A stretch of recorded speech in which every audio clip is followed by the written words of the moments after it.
Sveiki, su jumis sveikinasi neįtikėtini faktai.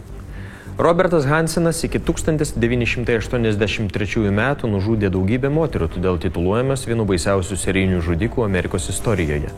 Savo aukų Hansenas ieškojo striptizo klubuose ar gatvėse, kur savo paslaugas siūlydavo prostitutės. Kai Aliaskoje be žinios ėmė dingti striptizo šokėjos ir prostitutės, pradžioje niekas į tai nekreipė dėmesio. Suimtas Hansenas prisipažino, jog paauglystėje labai pavydėjo draugams, kurie turėjo merginas. Brendimo laikotarpiu Hansenas buvo labai spuoguotas.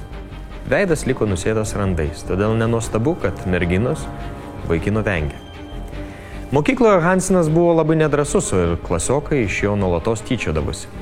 1960 metais, praėjus 2 metam po mokyklos baigimo, Hansenas išliejo susikaupusias nuoskaudas, sudegindamas mokyklos autobusą.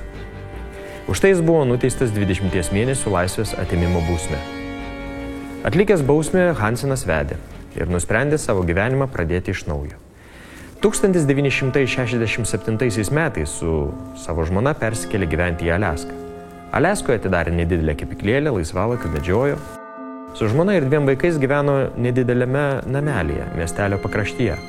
Vėliau jis mokėsi pilotuoti lėktuvą ir netrukus gavo piloto licenciją. Aliaskoje Hansenas buvo gerbiamas, tačiau niekas net neįtarė apie kitą Hanseno gyvenimo pusę. Jis nuolat lankėsi striptizo klubuose, lūkuriuodavo gatvėse, kur savo klientus medžiodavo prostitutės. 1975 metais 2 prostitutės kreipėsi į policiją ir skundėsi, jog Hansenas yra išprotėjęs bei kupinas žiaurių seksualinių fantazijų. Tačiau policija į tai nekreipė jokio dėmesio. Hansenas į policijos akiratį pakliuvo, kai 1983 metais birželio 13-ąją į vietinį aerodromą gabeno paauglę prostitutę, kurią buvo pagrobęs ir prievartavo savo rūsyje. Aerodrome jis įsisodino merginą į nedidelį lėktuvą.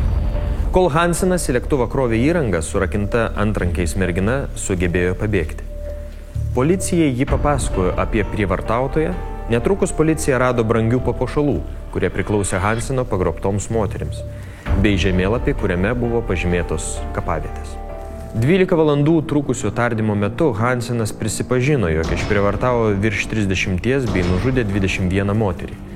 Jis papasakojo, jog daugumą savo aukų nuskraidindavo į laukus, ten merginas paleisdavo ir liepdavo joms bėgti.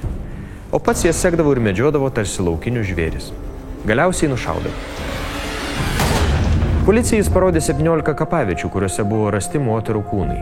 1984 metais Hansenas buvo nuteistas 461 metų laisvės atėmimo bausme, nes Aliaskoje nėra mirties bausmės. Jis mirė visai neseniai, 2014 metų rugpjūčio 21 dieną. Ačiū žiūrėjusiems. Visas neįtikėtinų faktų laidas rasite internetinėje televizijoje betabu.tv. Taip pat kviečiame mus sekti Facebook'e.